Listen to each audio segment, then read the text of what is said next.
Hey everyone, welcome to another installment of Harry Potter Theory. Today, we're going to be discussing Albus Dumbledore and his cursed hand. More specifically, we're going to be breaking down Dumbledore's death, the curse itself, and one scenario in which maybe, just maybe, Dumbledore could have saved himself. Let's get into it.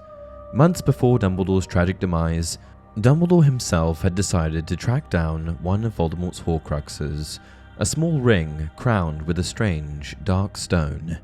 And what made this particular horcrux unique is that this stone was in fact one of the fabled Deathly Hallows, the resurrection stone to be precise. The history of the stone dates back some time, with its origin story suggesting that it had been given to the middle Peverell brother, Cadmus Peverell, by Death himself. Then the second brother, who was an arrogant man, decided that he wanted to humiliate Death still further, and asked for the power to recall others from death. So Death picked up a stone from the riverbank and gave it to the second brother, and told him that the stone would have the power to bring back the dead. As mentioned above, this stone had the power to summon spirits back from the dead, but when Voldemort stole his Uncle Morfin's ring years and years prior, he had no idea that it contained such a powerful relic. To him, it was just a family heirloom, and, more importantly, an item that he could taint with dark magic, an item he could turn into a horcrux. But when Albus first found the stone and noticed its distinct markings, he immediately realized that it was one of the 3 Deathly Hallows. Knowing the true power of the stone, Dumbledore's curiosity got the better of him, and he ended up placing the ring on his finger, securing his fate. In the end, it was the allure of the resurrection stone that prompted Dumbledore to slide the ring onto his finger and receive Voldemort's lethal curse. Why did he do it? Well, to Dumbledore, the stone represented one last chance at seeing his sister, Ariana, who tragically died decades and decades prior. Did Dumbledore know that the ring was a horcrux? Yes, but the allure of the stone caused a momentary lapse in his judgment, resulting in him being afflicted with a lethal curse. Just like all of Voldemort's horcruxes, he had protected it with dark magic, and this particular horcrux would curse anyone who tried the ring on. When I discovered it, after all those years, buried in the abandoned home of the Gaunts, the Hallow I'd craved most of all, though in my youth I'd wanted it for very different reasons. I lost my head, Harry.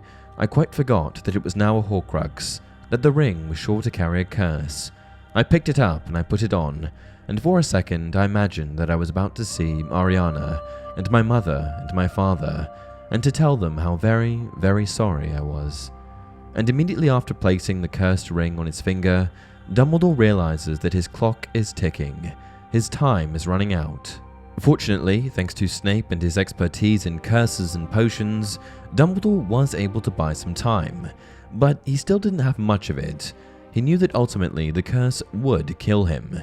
With Snape's help, the curse was confined to a single hand, granting the headmaster some extra time alive. However, I think that it's important to remember that had Dumbledore been a lesser wizard, the curse would have stopped his heart on the spot.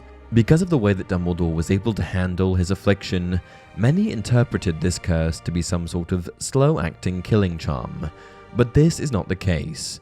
It took every bit of Dumbledore's strength and Snape's experience to halt the progression of the curse, and in this respect, Dumbledore was very, very lucky. My question is this: if Dumbledore's curse had been effectively confined to a single hand, why not just chop it off? Snape said it himself that the curse had been temporarily contained. The main concern surrounding Dumbledore's survival was that the curse would eventually spread further. To me, chopping it off seems like the logical solution here. I've got a couple of things to say about this.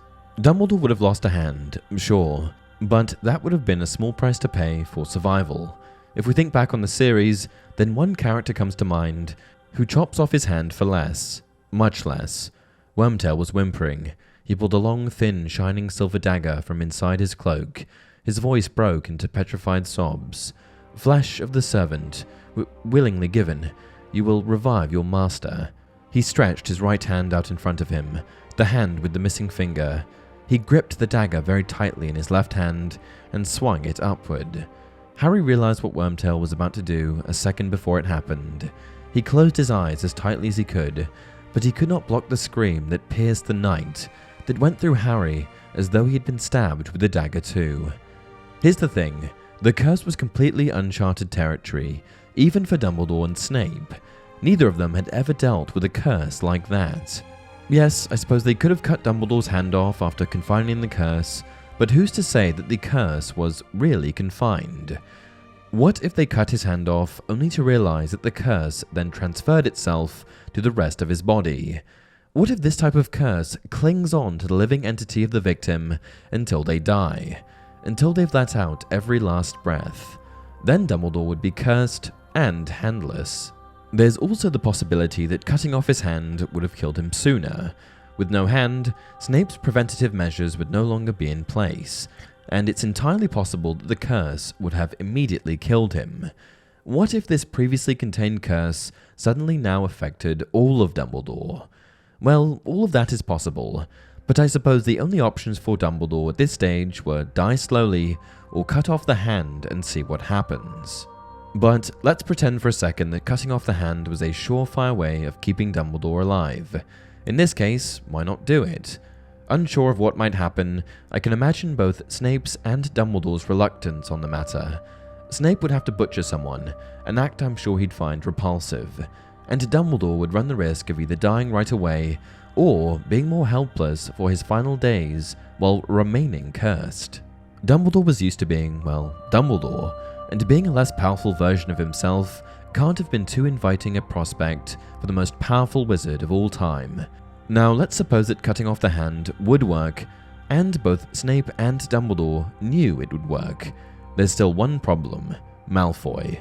In The Half-Blood Prince, Snape enters into an unbreakable vow where he agrees to protect Draco, help him with his task of killing Dumbledore, and even finish it himself should Draco fail.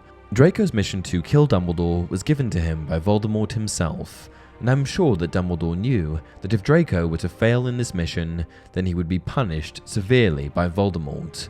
At the end of the day, Dumbledore had a plan in motion that accounted for his death, and on a personal level, he was simply ready to embrace death. I know that Dumbledore placing the ring on his finger has often been interpreted as a foolish, impulsive decision made out of desperation, but what we have to remember here is that this is Dumbledore, a beacon of wisdom. More likely is this: when Dumbledore saw the Resurrection Stone set in the ring as a Horcrux, he began to lament at how much of a selfish fool he had been in his youth. Then, in a moment blaring of poetic justice, he chose to put the cursed ring on, so that he could join his family in the afterlife and find forgiveness in death. Dumbledore had lived too long without love, and it was his time to move on. Do not pity the dead, Harry. Pity the living, and above all, those who live without love. And that's it for this video. Did you ever ask yourself these questions? Let me know down in the comment section below. If you enjoy the content, please like the video and subscribe to the channel. Until next time, remember, to the well-organized mind, death is but the next great adventure.